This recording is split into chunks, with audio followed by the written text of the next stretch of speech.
Think we're on. All right. Yes, Okay, ladies and gentlemen, welcome to Cheyenne's Forum. Today is July 28th, and here comes my dear friend Tom. Tom, how are you? So nice to see you. I'm fine. Great to see you. Thank you, Tom. Today is, I think, it's a very important day. We know that Benjamin Netanyahu and Zelensky are both visiting U.S. today and holding talks with President Trump. And after the meeting, two of them will join President Trump to attend Senator Lindsey Graham's funeral. And right now that we know that Ukraine recently struck on the Iran cargo, and there are reports that Iran is adding and helping Russia, and Russia helping Iran too. So has some kind of connection being established between the U.S.-Ukraine, Russia-Ukraine war and the war involved Iran? Is that something that we see here? Maybe, but I don't think we have all the intelligence reports on what exactly is going on, Mhm. to what extent Russia might be helping the Ukraine or helping Iran, determine targets and the exact locations of vulnerable places of the U.S. in the Middle East. Mhm. For instance, the attack in Jordan that killed two of our soldiers. Mhm. That's pretty precise information for Iran to have to send a missile or send a Mhm. drone at. Mhm. So Yeah, since last week, we talk about the Iran war. After 13 days of the intensive strikes, President Trump has once again called a halt and giving Iran another chance to negotiate. So, what is your take on this? I think that I don't know about Trump, but the patience of the American people is wearing out. Mm-hmm. That Iran says, "Oh, we're going to have a deal, or we're going to have an agreement, we're going to cease fire," and then as soon as we agree to it and stop sending missiles, stop attacking, then they go ahead and attack other ships or other locations in the Middle East Mm-hmm. and break whatever agreement we had to cease fire. They break it. Mm-hmm. And then Trump says, "Oh, if you keep doing that, I'm going to attack you and we're going to unleash the whole military." Well, he keeps saying that, but he hasn't done that yet. We've dropped a lot of bombs on Iran, but we're still not unleashing everything on them. Right. So what do you think is brought block Trump to do so? There must be something that make President Trump made the decision that stop for a while and waiting for Iran or give Iran another chance or another plan. So what's behind or what's his thinking? Well, it depends. It depends on who he's negotiating with. If he thinks he's negotiating with the IRGC and the head of the military, at least the military that's running Iran right now, that's one thing. If he's trying to be patient so that he's not destroying too much infrastructure, so that if some point the people can take over in Iran, they have a country to take over. They have the infrastructure, let's say, to go ahead and begin. But it's a lot. There's a lot we don't know, and a lot of what's going on behind the scenes that we definitely don't know. Right. So what do you think about Netanyahu come here? What's his purpose? There is a saying, I don't know if it is true or not, or it's a theory that Israel will provide intelligence to help U.S. enter Iran and seize the enraged Ukraine. Do you think this is doable or this is possible? Yeah, I think so. They've been providing intelligence from the beginning of this thing, Mm-hmm. and I think they can keep doing that. I think right now the one factor that we don't know is the IRGC seems to be actually running the government of Mm-hmm. Iran. Mm-hmm. And so, where are they? What mountain are they hiding under? What location are they hiding in that we could penetrate and take them out. Like we did in the early part of the war, we took out all their leadership. We took out the mullahs, the Ayatollah. We Mhm. took out key people. And then it seems like we're at a point now where the key people that we're supposedly negotiating with are not as vulnerable as we would like them to be. And the question there is, how much does Israeli intelligence know about what's going on and where they're at and how they can help? Yeah, right. That's the key point. Oh, we actually always trust the Israel intelligence, especially on the Iran topic or Iran matter. From your experience, what do you think about the intelligence of Israel, especially how the intelligence in Iran that Israel has? Well, their intelligence has been very good all along, Mhm, historically. So I think in the first day of this war, when we took out their top leadership, I think that was based on information provided by Israel. mhm, And so Israel obviously is well aware that if Iran actually obtained a nuclear weapon, that they would probably use it on Israel. mhm, And and Israel may cease to exist. So mhm. I think that's why Israel's very cooperative and why we're paying attention to what they say, because so far it's been correct. But still, seems like we're not 100% sure about what's going on inside Iran, inside their government. So is this kind of a lack of intelligence? What do you think about this situation? Could be, could be. We don't know Hmm. all the information about how their government is actually operating. Right, right. So we've done a lot of damage, but it's not 100% yet. Hmm. So what do you think about this wall, this Iran situation, affect the midterm? The midterm is 100 days away, pretty close now. Right. Well, I think the problem here is, the American people and what message, our leadership is getting from our own people. Are they looking at this like, you keep hearing Democrats being interviewed, um, criticizing the war, saying that we're not stopping anything, and who kind of almost like, who cares if they have a nuclear weapon? Like, Mm-hmm. Iran's not so bad. So what if they get a nuclear weapon? And Hmm. I think that people that have been dealing with them for years Hmm. and know better, our intelligence, British intelligence, Hmm. Israeli intelligence, Hmm. they understand that the people running Iran, whether it's the mullahs or the generals or whoever it is, that they have no hesitation to use nuclear weapons if they get them. Hmm. Even if it's suicidal for them to do it, they'll do it.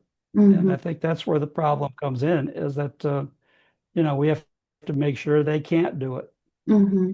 So, Tom, do you think Iran has their own capability to establish nuclear weapon, or they have to have some kind of outside help to establish their own nuclear weapon? I think they have all the help they need and all the expertise they need to Hmm. do it. And I think that, back when this By war themselves? started, I'm, pardon? I want to know that it's by themselves, like Iran has their Yeah, own. I think all along they've had the capability to do it. Now they may get assistance from others to pinpoint the targets that they're going to hit, or use satellite information to, like they did for the recent attack in Jordan that killed two of our soldiers. I Mhm. think that that kind of assistance, but I think they have all the technical expertise they need to take uranium, enrich it, and then make bombs from it. Well, so it doesn't matter the U.S. cut the outside help because they already have the capacity to make it by themselves. I think so. Wow, that's a very scary to American Well, people. they are scary. That's why that whole regime is so scary, because you have people, if you go back to the beginning of the Cold War, let's say, Mm-hmm. U.S. versus Soviet Union. And at Mm-hmm. that time, it was agreed Mm-hmm. that the leadership in the U.S. and the leadership in the Soviet Union were not suicidal. So Mm-hmm. that's why they had the policy for all those years. It was called mutually assured destruction. The Mm-hmm. idea being that the Soviet Union will not launch a nuclear attack on the US Mm-hmm. because the US would retaliate and wipe them out. So Mm-hmm. both sides could wipe each other out. Right. And that was the idea. Don't start a war that you're going to lose. We're both going to lose, both Mm-hmm. sides. The Mm-hmm. problem that philosophy or that policy doesn't necessarily work Right. with Iran because Right. they've had these fanatical mullahs. They don't care if they get killed. They think they're doing, what Allah requires. And that's what makes them so dangerous, that if they got a nuclear weapon, Mm-hmm. even all along, they were so close to getting it now. When Trump launched the attack on them, when Epic Fury began, Mm-hmm. and the idea that Trump was well aware, and his policy advisors and intelligence advisors and key allies were completely aware that Iran would have no hesitation. They could launch a nuclear attack on Israel, wipe Israel out, even though it might be suicidal for them. Mm-hmm. As long as their other objectives were met, they didn't care about it being suicidal. And Mm-hmm. that's what makes them so different as an enemy that we Mm-hmm. can't really intimidate. Mm-hmm. If you do this and this and this, we're going to wipe you out. I don't think they Mm-hmm. care. Mm-hmm. Right. So what can we do? No negotiate at all. I think do what we're doing, and number one, eliminate their capacity to make a weapon like that. So as Trump has said, we cannot allow them to have a nuclear weapon Mm-hmm. because they will use it without hesitation, Mm-hmm. without any regard for anybody's safety, including their own. Mm-hmm. So that's a key factor. The other factor, I think, is the only thing that I think is going to work in the long run against Iran is regime change. They don't Mm-hmm. like to use that term. They don't like to say it. But I Mm-hmm. think as long as the IRGC is Mm-hmm. in charge, then they are a mortal threat to us and everybody in the region.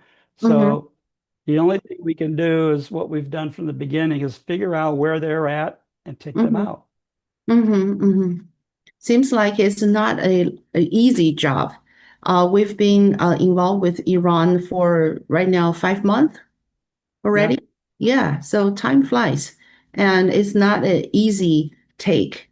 It seems like that way. Well, So, Iran, I think their philosophy is that the American people are going to get impatient, and the midterm elections are coming up, and Trump and the Republican Party need this, and the Democrats are talking publicly that the war is a waste of time and we shouldn't be doing it, and it's mhm, not doing any good, and all that. And I mhm, think Iran, I think rightfully realizes that the American people can be tricked into supporting whatever they want. That's what's mhm, happening, I think, now is that many of the American voters that are critical are either stupid or right, whatever, ignorant, uneducated, right, don't know what they're talking about or whatever. Now you look at the democratic socialists, basically communists, and mhm, look what they're doing.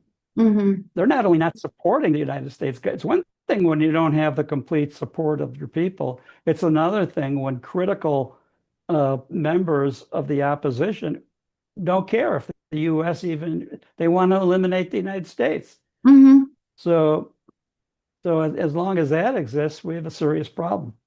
Yeah, I agree. I agree with you. And talk about to save our own country.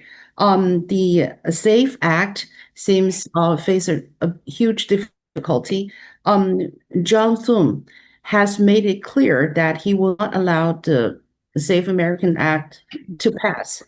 So why are these Republicans standing firmly with the Democrats on this issue? And keep in mind that nearly 80% of American public wants it this bill to pass. And the more direct question is, who exactly do these lawmakers represent? And even more, who actually own them? The SAFE Act is a common sense, and people support That's it. common sense, but there's a lot of things that are common sense that they don't, Democrats and Republicans aren't completely supporting. So, Mm-hmm.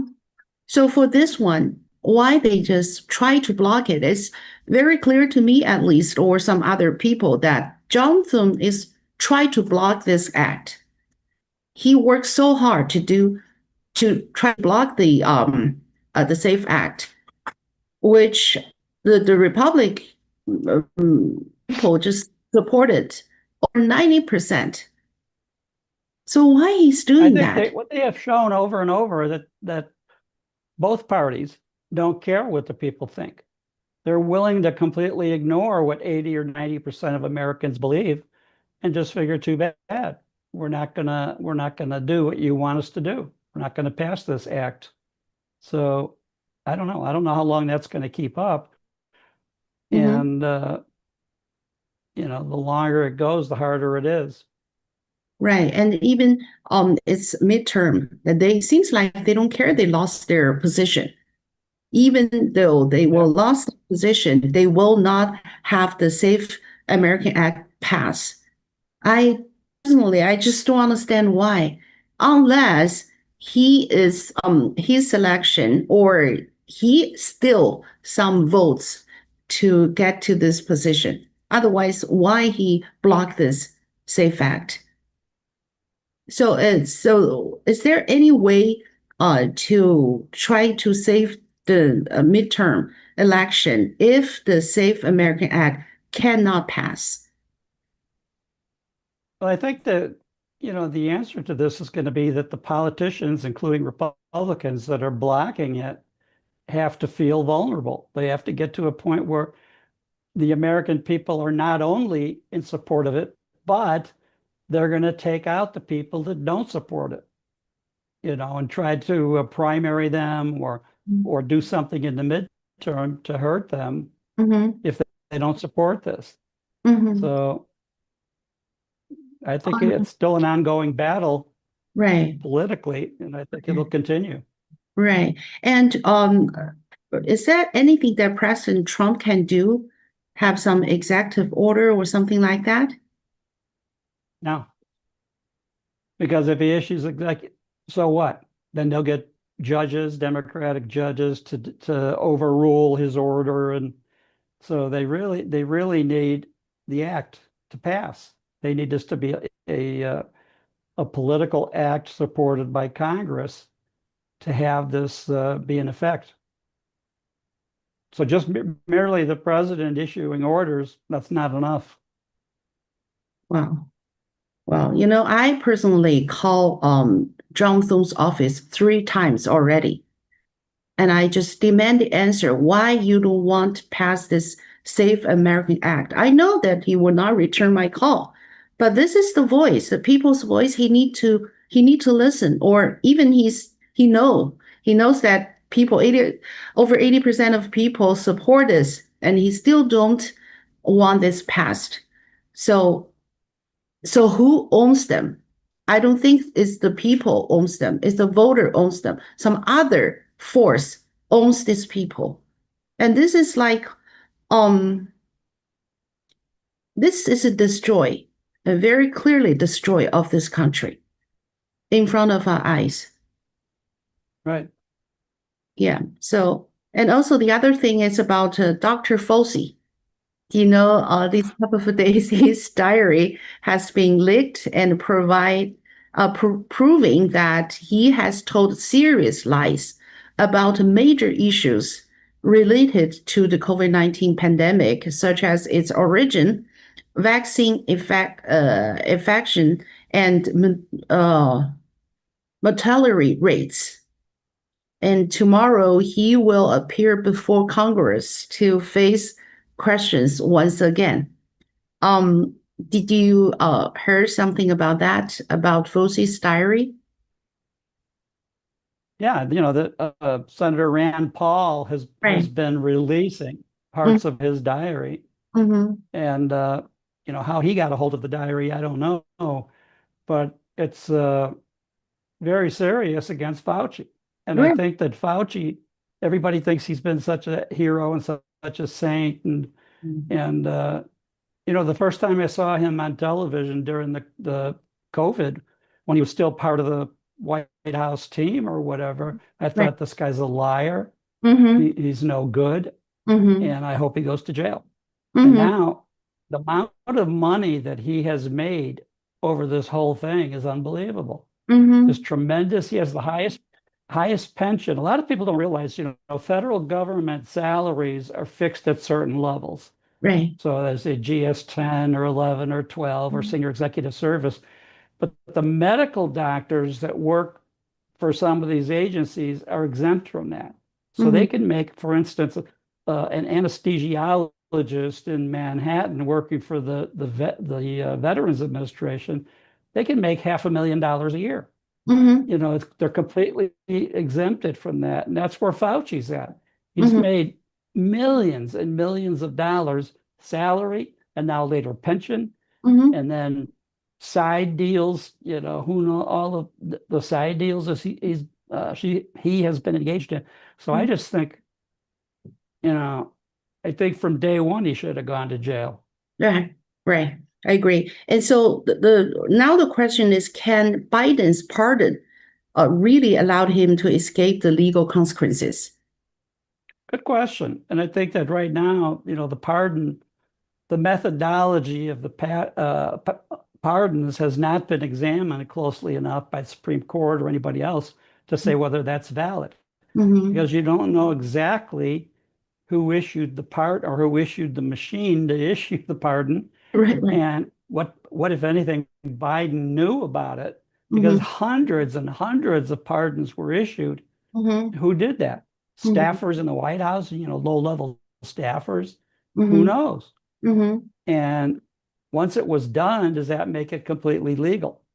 Does it meet the constitutional requirement that the president can issue a pardon, Mm-hmm. or any member of the executive branch or anybody else that is looking at prosecution in the executive branch?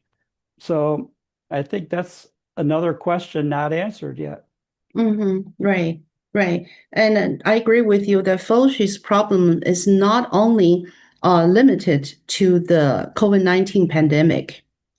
It's a lot deep and a lot more. And the Right. processing of his cover up of the origin of the pandemic, it's horrible. It's horrible. Yeah, Yeah. sure. Yeah. So we'll see tomorrow. It's going to be wonderful. Yeah, See, yeah. So, should be great entertainment. yeah, I know. I know. We'll That's see that's how, very that has serious consequences if right. he has lied.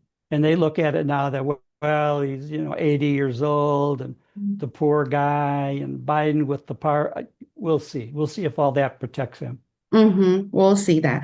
And then also recent report by former CBS investigate reporter Catherine Courage reveals that Chinese Communist Party blackmailed the Biden family, and it's that is serious. And she just provide a lot of information of the like original document, and it shows it's a very clear a blackmail situation. So has there ever been a case in the U.S. history where a U.S. president was blackmailed by a foreign government? What are some possibility solution? Do we have Well, that? it could have happened, but we wouldn't know necessarily.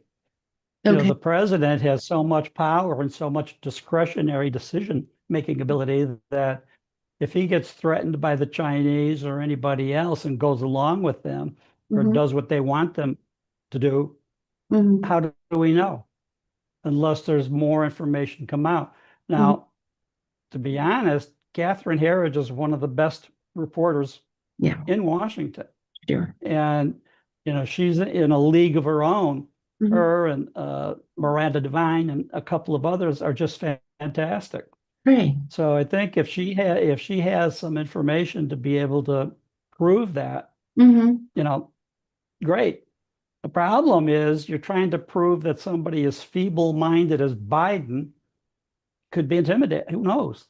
Who knows how they would blackmail him and what he would know or understand or think's going to happen. I Mm-hmm. don't know. Mm-hmm. So this goes back to the whole cover up of Biden's cognitive abilities Mm-hmm. almost from the beginning. Mm-hmm. So, he's had that kind of difficulty thinking about anything. Trump constantly makes fun of him, Mm-hmm. but it's pretty serious. Mm-hmm. The protection that he got from the Democrats, from reporters, Mm-hmm. uh, the CNN and some of the other MSNBC that, oh no, he's brilliant, he's good. And some of these reporters that are still out there, Joe Scarborough at MSNBC or a couple of the other ones, Jake Tapper backing up Biden. All of these guys backed up all that nonsense Mm-hmm. and helped Biden get away with it. And then behind the scenes, you don't know to what extent Jill Biden was pulling the strings, even with Joe Biden. Mm-hmm. So there is so much that it would be better for all of us to know how bad cognitively was Joe Biden, and Mm-hmm. how did we put up with that for so long? Mm-hmm. Yeah, that's right. That's right. And when we talk about blackmail, what's the definition in your mind of blackmail? If we say that some people blackmail some people, in this case, is some foreign government blackmail U.S. president. So what's that mean, blackmail? Well, it means that somebody had information and they made him aware of it so that he did what they wanted him to do. Mm-hmm. So I For think that's where the problem comes in. Right. So something like that happen. What we gonna do as U.S. government or as U.S. as a country? We gonna let it happen Well, it or depends. If we have investigations that can prove who was doing that, great. But if we don't, then we're not going to do anything. okay? So And if that's where the problem comes in. There's so many of these things that occur, mhm, and if we don't have the information, if we don't have a Department of Justice willing to prosecute it, if we don't have, the right witnesses to it happening, then there's not much we can do about it if we can't prove it. right. So if we know the name of the person who did the blackmail, so what are we gonna do normally? The legal procedure will be prosecute this Yeah, person. they could be prosecuted. Yeah, they could be prosecuted if we have evidence Mm-hmm. of who did it and what they did and how they did it, and we Mm-hmm. can prove it. Mm-hmm. You know, Is that some people will think, okay, it's not a big deal because other country blackmail us and we blackmail them as well. Is that the case, or we taking very serious about some foreign government to blackmail our sitting president?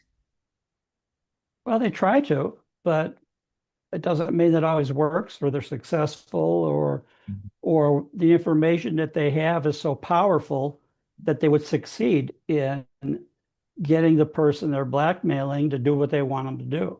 Mm-hmm. So So American that gonna right. requires extensive investigation Mm-hmm. and then follow up from Mm-hmm. that investigation to do something with the information and with the evidence. Mm-hmm. Right. So in your memory or from in your knowledge, do you know that anything like Russia or Soviet Union tried to blackmail the American high officers, even the president? Have they do that before? Or like Cuba, are they trying to blackmail our leaders before? Well, how do you think they're doing it with Cuba? How so? I think Cuba is an enemy of American as Americans, so they want to do anything, everything, try to destroy. Just like the Soviet Union, they treat American as their enemy. So blackmail is the enemy between enemy going to do. So it's a Soviet Union used to blackmail American officers, high-end officers. Yeah, the Soviet Union, they, would use a variety of threats or political actions to try to influence how our government or other governments did what they did their business, Mhm, established their policy. So I mhm, think that to that extent that's true, but depends what they have and depends what they know mhm. in terms of being able to use it. Mm-mm, right, right. Yeah, so we'll see. Because I really just like you respect Catherine. I think she's a wonderful reporter. And when she just report this issue, I think it's very serious and I trust her. I saw her document and everything. So I just wonder, wow, so if CCP tried to blackmail the sitting president, so it will be a big effect of the relationship between U.S. and China, and also on Trump just at last Thursday, the last Thursday, he actually reported that Chinese government involved the 2020 election, which is another very serious issue. So put together, what do you think about the China and U.S. relationship? If this government try to get into your election and also try to blackmail the sitting president, what are we going to do? Let it happen? Still say we're friends, or do something? Well, there's other things at stake that cause them that affect these policies. So how much does the economy of China depend on the U.S., depend on what we're doing, and how much do we depend on them and the policies that exist and what's going on? So yeah, you constantly have the president talking about, the president of China, Xi, like he's his best friend and they love each other and he would never do anything bad. Mhm. And I think to a large extent, both sides are hurting each other. Both sides are helping each other. So there's a lot of things at stake, and a lot of it we don't see. Mhm. So that's part of the issue with this. Mhm. Yeah, you mentioned that both sides are hurting each other. So in so how American hurting China? Well, I their know. economy right now isn't, it's known to be in big trouble Mm-hmm. across the board. So, who's their number one customer? What's the number one country in the world that helps China, that supports China, that supports their economy, supports their agriculture and other key uh, aspects of their economy. So I think that's how that we can do damage to each other and we can also help each other. Mm-hmm. So that means we are American actually helping the has helped the Chinese to raise their economy capacity. And right now, if we stop helping them, it will hurt them. That's the logic here, right? We're not doing something hurting them and purposely. We're just stop helping them. And then the Well, stop. we both are doing it to each other. So that depends on what the issues are, what specific aspects of the economy are being affected. Mhm, Uh, right. So so that depends. right, I agree. I agree. Do you think that you say that China depends on America and American depends on and China? The good scenario is that we can helping each other, which is the best, and we're wish for. And so, in your opinion, who is more rely on whom? Like China rely on American more, or American rely on China more in economy um, scenario? I think both ways. Okay. Both rely on each other, and there's many things that are being relied on. Mhm. For instance, intelligence sharing and Right. other issues that I can remember that I was involved in back in the day, Mhm. and the public didn't know. That what we did to help them and what they did to help us, the mutual benefit of that Mm-hmm. on many of our policies Mm-hmm. was not common knowledge. And Mm-hmm. yet several things mattered. Several things came out successfully. Mm-hmm. Yeah, I really respect that your job is try to establish the relationship because the political system of China and American are totally different. So establish a bridge is not easy thing to do. Well, the one thing that's not different is that people in charge want to keep their power, want to stay in charge, Mm-hmm. and that's human nature. So it's not so much, Mm-hmm. the culture of China or the culture of the West or of the United States. Mm-hmm. Is human nature. Mm-hmm. And, smart leaders take advantage of that human nature Mm-hmm. and for their own success. Mm-hmm. Mm-hmm. Right. Right. Yeah, good you mentioned about the human nature. Right now we seeing what happened in the US. The human nature, the bad side of the human nature is phenomenal. People just see that every single day. And one thing I just learned and I was so surprised that AOG right now, she probably become 2028 candidate of the president of Democrats. So they Yeah, are saying that Kamala Harris may be the vice president candidate again. So right now it will be AOC and Kamala Harris. yeah. What a I ticket. Can you believe it? Do you think it will happen? Probably. Could be. Who's going to stop it? The only way to stop who the Democrats nominate depends on the intelligence of members of the Democratic Party. So far, they haven't shown much intelligence or much ability to control that for their own benefit. So yeah, I think you see a good possibility. Kamala Harris could once again be the nominee of the Democratic Party, and people like AOC could be elevated to be her vice presidential candidate.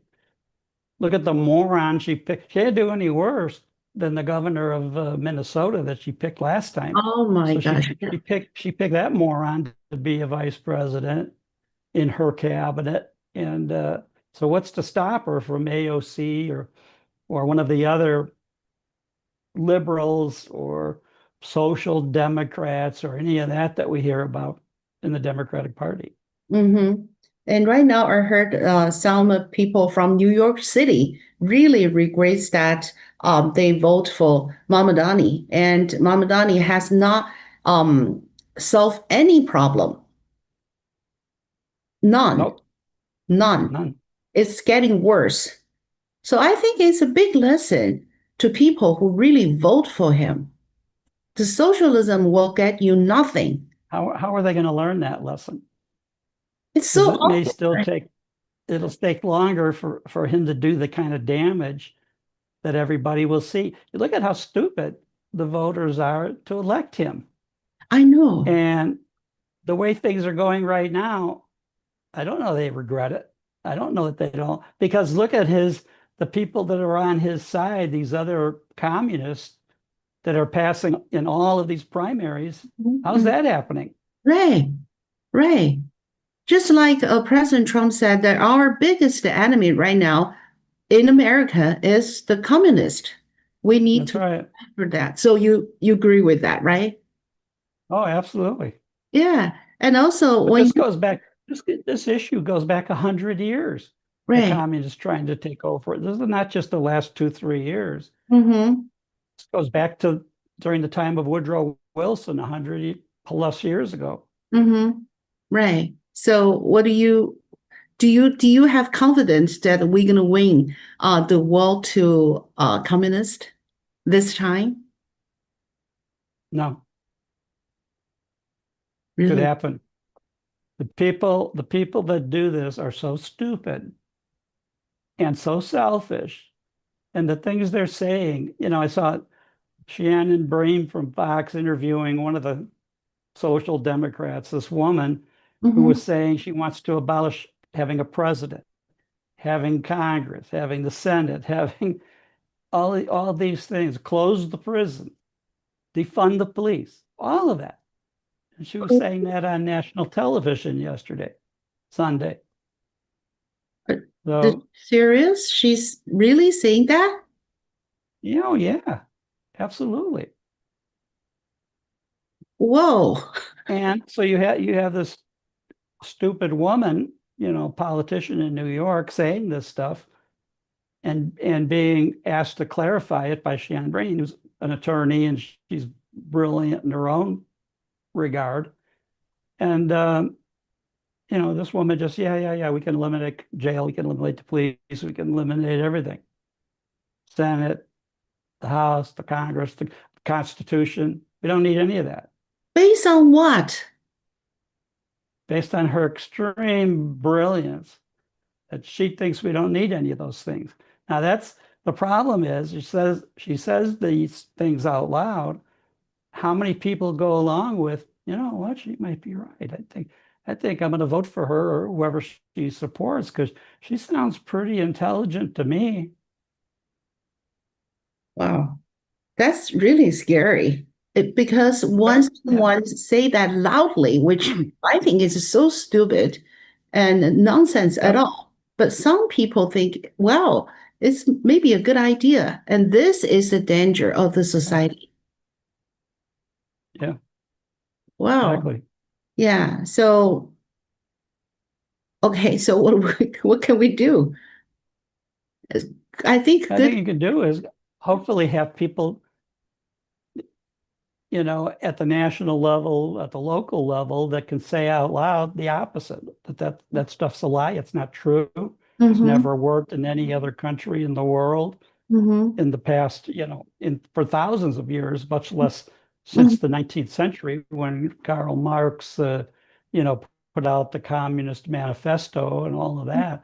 So I think until enough people can speak out and maybe can convince younger voters to get smart. But you look at the cause of this. The problem is that where does this stupidity come from in the electorate?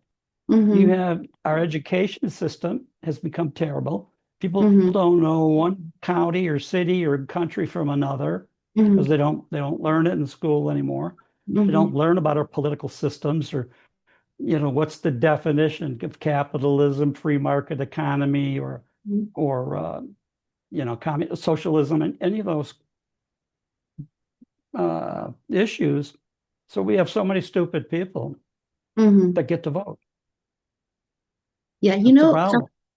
I noticed, Tom, is when some people protest for support the communist or socialism idea, there are many of at their 60s, 70s, their older generation. So I'm thinking that they are, when they are in college, it's 1960s and 70s. So at that time, I think their professor are the communist or the socialism. So their professor teach them on the ideology of the communist. No, that's true. And so you have in the old days, real old days, when I was young, the Uh-huh. theory was that liberal students, they're only liberal until they get out in the workforce. When they get out and have serious jobs They and got a see what the paycheck. economy is doing, then they become conservative. Right. But but the problem was that many of those liberals now are bypassing all that. They've become college professors. So they keep putting out this propaganda Mm-hmm. and with no historical background, so people don't know.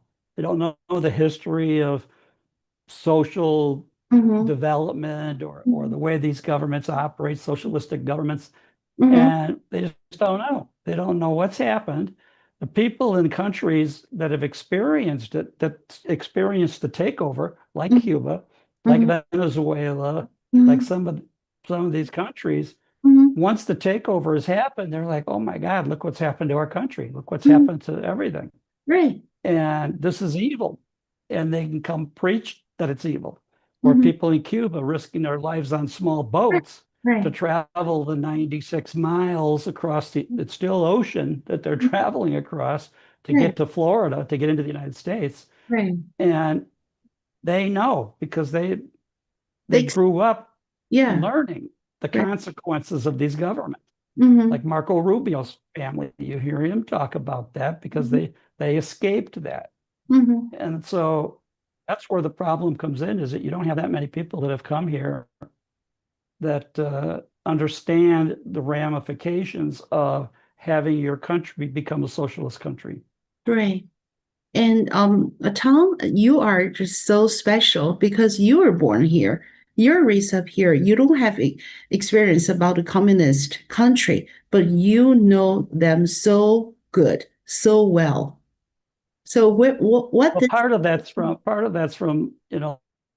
studying it on my own, and another part is traveling all over the world. So I've been in these countries, and I've dealt with the people that fled those regimes, Mhm. and one way or another have become, they were victims, and now they want to change their economies to not be like that. Right. So, Tom, there's a one question I'd like to ask you is if you can give the young people some book list, what kind of book you going to recommend them to read? Maybe their school not recommend, but what books do you think if they? Practically any history book, depending on what country, what country do they want to read about, what's the background, who were Mhm, the leaders of the movement, and what did they propose? mhm, So, there are plenty of books on current events mhm, of what happened, for instance, to Cuba in 1959 when Castro took over, mhm. what happened in Venezuela when Maduro, later took over. These are countries that relatively recently Right, became socialist or communist. right, And right. so you get a history of how people came to power in those governments and what it meant. Mhm, mhm. Some current affair department, so you Can be can. current or recent history. Don't have to go back too many years to see the difference, see what happened. Mm-hmm. That makes sense. That makes sense. Yeah, right, right. So I think the young generation needs to understand the history, especially some history, some countries' history related to the United States. They really need to realize what the socialism gonna bring to a country, bring to its people. If they don't realize Yeah, the that, problem is that they don't believe it because they look at it like now. All of these Democrats that claim to be socialist or whatever, are basically communist. yeah. And the way they look at this is you can tell them all the history of the Soviet Union and North Korea and Venezuela, Cuba, you name it. And the response you will usually hear from them is, well, yeah, but when we do it, we'll do it right. And that won't happen. Mm-hmm, So mm-hmm, our form of socialism will be great. Everybody will love it. It'll be successful. mm-hmm, And don't realize it that it's one after the other that have followed that idea were mm-hmm. wrong. Mm-hmm. Mm-hmm. They think we're different. They think we're special. They don't They know that, think they're different. They're going to right. be the leaders. They're different. Mm-hmm. They actually they don't have the experience on how powerful the communist can be. The powerful is a No, they don't. negative They power. don't. It's a negative power. It's Right. gonna have everything, every single thing. So Right. hopefully they can be smarter along the road. We'll see, especially something happened in New York City. We'll pay close attention on these experiments of the communist or socialism in this Yeah. capital. All right. Well, thank you so much for you, Tom. Thank you so much. I'll translate to Chinese as soon as possible. Okay. Yeah, Thank you very much. sure. Thank you. I'll talk to you next week. See you next week. Thank you, Tom.